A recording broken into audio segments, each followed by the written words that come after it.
It comes with great sadness today as Prime Minister James Marape stood with NEC members to formally announce anticipated arrangements for PNG's first founding father, the late Grand Chief Sir Michael Somare.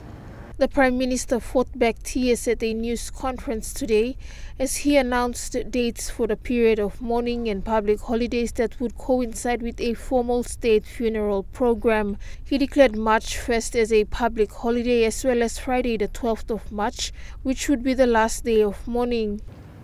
Cabinet today classified the next 2 weeks of mourning as a very significant national event.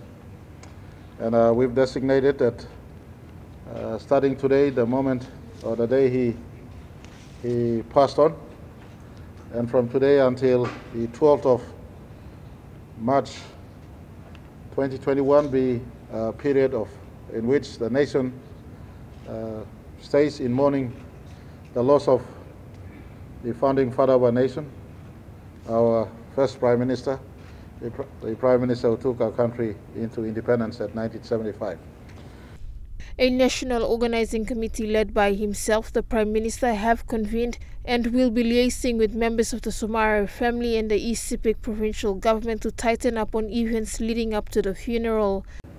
And so he deserves full concerted effort by national leadership and all instrumentalities of government to ensure his final moments on the surface with us is given due respect before he's finally rested.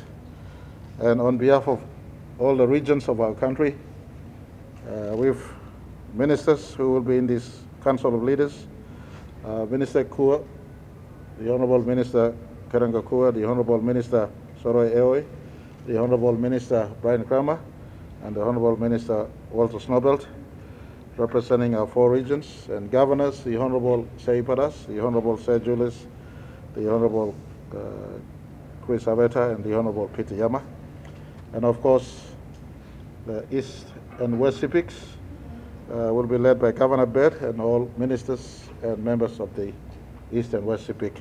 This will form a core body of national leaders who will be on standby and assist to ensure that the progression of the house cry or national mourning is done befitting of the great man, the father of our country.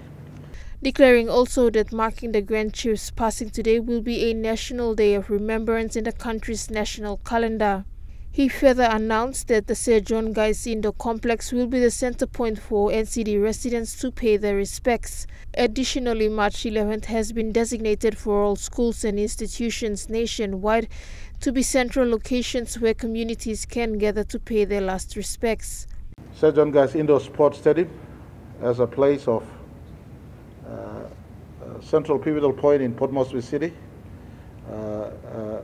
and for us to sit and as said in a normal traditional Melanesian style of house cry, befitting passing of a great chief, and that will become a point of reference for us in the nation's capital.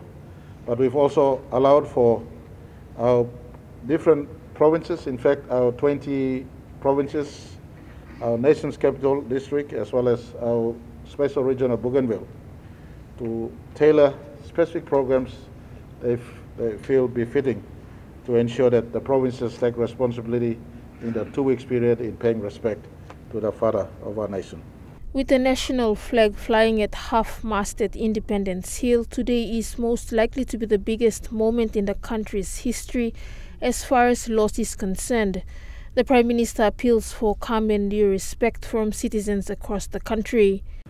Somare was in the thick of things, in fact, the leader of every event that took place cascading in independence in 1975.